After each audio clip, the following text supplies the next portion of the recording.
के बाद में माफी के काबिल तो नहीं, लेकिन इस ठंड के मौसम में मैं बेआसरा हूँ। मुझे अपने घर में थोड़ी सी जगह दे दो। आप लोगों का झूठाने वाला खा लूंगी, किसी कोने में पड़ी रहूंगी। आखिर क्यों गरीब संगीता अधिकार नहीं मांग रही है और कौन सी गलतियों के खातिर वो अपनी भाभी से माफी मांग रही है, और इतनी अमीर भाभी की ननद होकर भी इतने गरीब हाल में क्यों है? चलिए देखते हैं कहानी के पिछले भाग से। हाँ हाँ, कितनी अच्छी खुशबू आ रही है। माँ मैं भी खाऊंगा गाजर का हलवा, थोड़ा सा मुझको भी दे दो ना।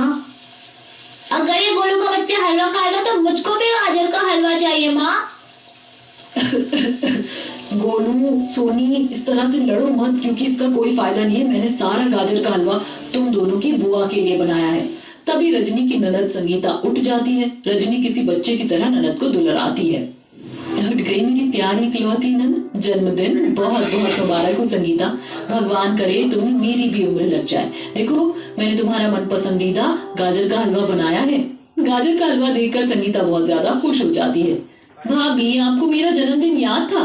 कैसे भूल सकती हूँ, हर साल तुम्हारे जन्मदिन पर मैं गाजर के हलवे से तुम्हारा मुंह मीठा करवाती हूँ। ये लो खा लो। रजनी का अपनी गरीब नंद के प्रति इतना प्यार देखकर उसके दोनों बच्चे मुंह फुला लेते हैं। देखा सोनी दीदी, माँ तो हमसे ज्यादा प्यार बुआ को करती है। उनके लिए अच्छा अच्छा गाजर का हलवा बनाया और हमारे जन्मदिन पर बस 10 रुपए का सूजी का हलवा ही बनाती है। अरे मेरे लाडले, तुझे तो सारी जिंदगी मेरे पास रहना है, मगर तेरी बुआ कुछ दिन में पराई हो जाएगी। एक दिन घोड़ी चढ़कर एक राजकुमार डोली बारात लेके आएगा और मेरी ननद को ले जाएगा। बोलते बोलते रजनी के चेहरे की मुस्कुराहट आंसुओं में बदल जाती है। कहने को तो रजनी संगीता की भाभी थी, मगर संगीता को उसने माँ से बढ़कर प्यार दिया था। एक पल के लिए वो अपने बच्चों की जरूरत की चीजों में वो कमी कर जाती थी, लेकिन हर हाल में अपनी गरीब ननद के लिए खुद को न्योछावर किए रहती थी। महेश मजदूरी करके घर चलाता था और रजनी भी घर में ब्लाउज तुरपाई का काम करती थी ताकि खर्चे निकाल सके। कई बार तुरपाई में सुई चुभने से उसके हाथ जख्मों से भर जाते थे। जी आ गए आप, खाना लगा दूं? हाँ लगा दो, बहुत भूख लगी है। ये तुम्हारे लिए एक स्वेटर लाया हूँ, तुम्हारे पास स्वेटर नहीं था ना? जी शुक्रिया नरेश जी। तभी स्वेटर को लेते हुए रजनी को अपनी ननद का ख्याल आता है। संगीता के स्वेटर भी पुराने हो गए हैं, उसे तो कॉलेज भी जाना होता है। मेरा क्या है, मुझे तो घर में रहना है। ये स्वेटर उसे दे दूंगी।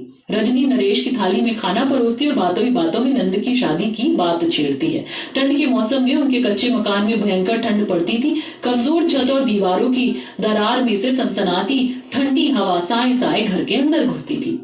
जी आपने संगीता की शादी के बारे में क्या सोचा है? अब उसकी शादी लायक उम्र हो गई है, हमें कोई अच्छा लड़का देखकर उसके हाथ पीले कर देने चाहिए। पंडित जी को रिश्ता देखने को कहा तो है रजनी, मगर लड़के वाले मुंह खोल कर दान दहेज इतना मांगते हैं जिसे देना हमारे बस में नहीं है। और मान लो अगर कोई रिश्ते के लिए बिना दहेज के मान भी जाता है तो हमारे पास इतने पैसे भी तो नहीं है कि हम संगीता का कन्यादान कर पाए। कभी कभी तो दिल बहुत डरता है कि माँ को दिया वचन निभा पाऊंगा कि नहीं। अजी तुम दिल उदास मत करो, वैसे भी जोड़ियां ऊपर वाला बनाता है और मेरा दिल कहता है ननद जी की शादी ऊंचे घर में होगी। इसी तरह समय गुजरता है। दरअसल संगीता कॉलेज में विवेक नाम के लड़के को पसंद करती थी। विवेक अमीर खानदान का इकलौता बेटा था, इसलिए उसके माँ बाप मान जाते हैं और राज रानी घमंडी रवैये में बातचीत करती है। देखो रजनी, विवेक हमारा इकलौता लड़का है। वैसे तो तुम्हारी हैसियत हमसे बिल्कुल मेल जोल नहीं खाती, लेकिन बेटे की खुशी के लिए मुझे शादी मंजूर है। पर हाँ, हमारे यहाँ से आने वाले मेहमानों की अच्छे से खातिरदारी होनी चाहिए और दावत का खाना पीना भी अच्छे से करना। किसी भी सूरत में हमारी नाक नहीं कटनी चाहिए। रजनी अपनी नंद की खुशी के लिए राजरानी की रखी शर्त स्वीकार कर लेती है। जी मुझे मंजूर है माँ जी, हम आने वाले मेहमानों का अच्छे से स्वागत सत्कार करेंगे। अच्छा तो अब इजाजत चाहते हैं। प्रणाम भाभी, प्रणाम भैया। खुश रहिए। रजनी वे लोग कितने रईस हैं, हम कैसे उनका आदर भाव करेंगे? ऊपर से ठंड के मौसम में मेरा काम धाम भी ठीक से नहीं चल रहा, कहीं लड़के वालों के सामने लज्जित ना होना पड़े। अजी आप क्यों चिंता करते हैं, जरा रुकिए मैं अभी आती हूँ। रजनी अपनी शादी के गहने लेकर नरेश को देते हुए छलकते आंसुओं से कहती है, ये मेरी शादी के गहने हैं जो मैंने हमारी संगीता के लिए सहेज कर आज तक रखे थे। इन्हें बेचकर पैसे ले आइए, संगीता की शादी अच्छे से हो जाएगी। रजनी मैं मेरी पत्नी के जेवर बेचकर अपनी बहन के हाथ पीले नहीं कर सकता हूँ। आपको मेरी सौगंध है, जाइए। इस प्रकार अपना सब कुछ बलिदान देकर गरीब भाभी अपनी ननद का कन्यादान करती है। संगीता अपने आलिशान ससुराल में जाती है जो शान शौकत से भरा था। ननद विशाखा आरती करती है। भाई भाभी आइए, सिंघानिया परिवार में आपका स्वागत है। बाप रे, मेरा ससुराल कितना रईसों भरा है। यहाँ कितनी गर्माहट है, इतने महंगे झूमर, सोफा सेट, फर्नीचर, नौकर चाकर। मेरी तो लाइफ सेट हो गई है। अमीर ससुराल की बहू बन जाने के बाद संगीता अपने गरीब भाई भाभी को भूल जाती है। वो मखमली रजाई और हीटर में सोती तो वहीं उसकी गरीब भाभी के परिवार का दिन ठंड के कहर में कट रहा था। आज फिर से तुमने वही पानी वाली दाल और सूखी रोटी बना दी माँ, मुझे नहीं खाना। कभी तो ठंड के मौसम में कुछ अच्छा बना लिया करो। गोलू, तो मेरा समझदार बच्चा है। घर के हालात ठीक नहीं है, खा लो बेटा।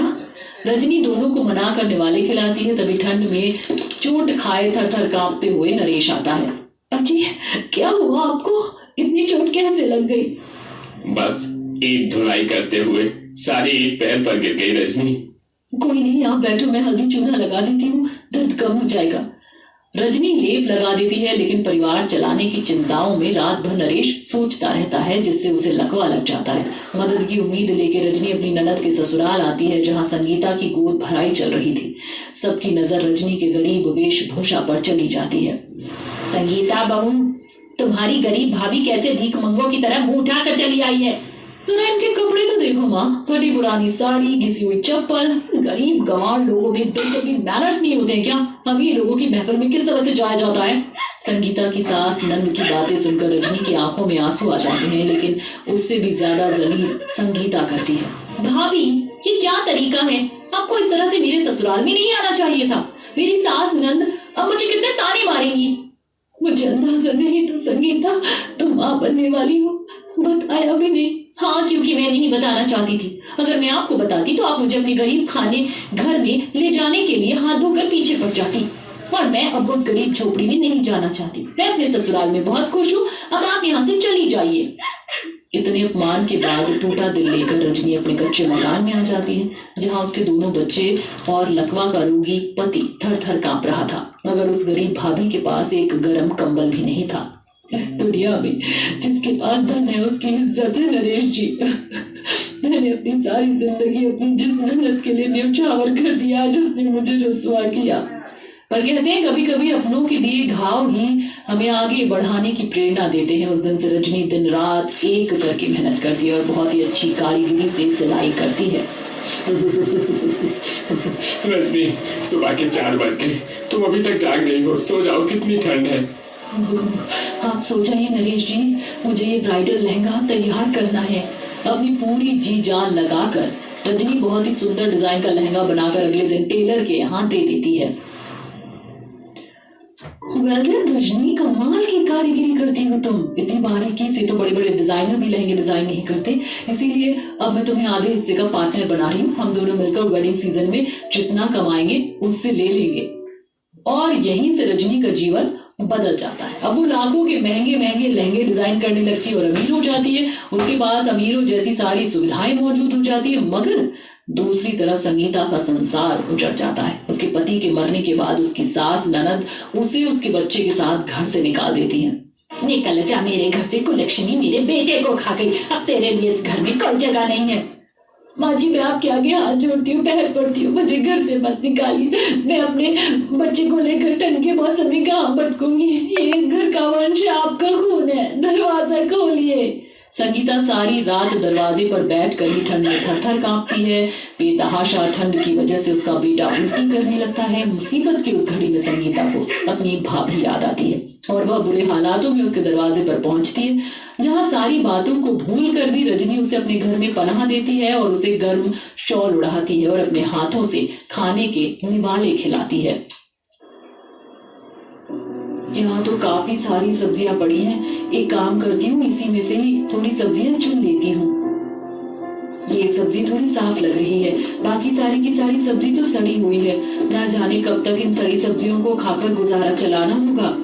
माँ, बहुत भूख लगी है, खाना नहीं बना क्या? अभी तक पेट में चूहे कूद रहे हैं। हाँ बच्चों, बस बन गया, ये लो। इस सब्जी में से तो हल्की हल्की बू आ रही है। इसका मतलब आज भी आप सड़ी हुई सब्जियां लेकर आई हो माँ। हम लोग ताजी सब्जी कब खाएंगे? सड़ी सब्जी खा खा कर रोटी जैसा मन होता है।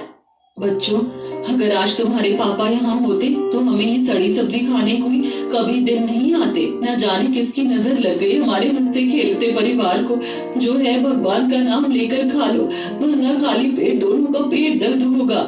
ये सब क्या है? ये परिवार गरीबी से इस कदर गुजर रहा है कि इन्हें सड़ी सब्जियां खानी पड़ रही हैं। मुझे तो अपनी आंखों पर यकीन नहीं हो रहा है। ये पुलिस वाला था कौन जो इस तरह अनामिका के घर पर खिड़की से ताका झांकी कर रहा था? और क्यों अनामिका अपने बच्चों को गाय के सामने पड़ी हुई सड़ी सब्जियां लाकर खिला रही थी? इसे जानने के लिए हमें कहानी में थोड़ा पीछे जाना होगा। माँ पापा कब आएंगे? वो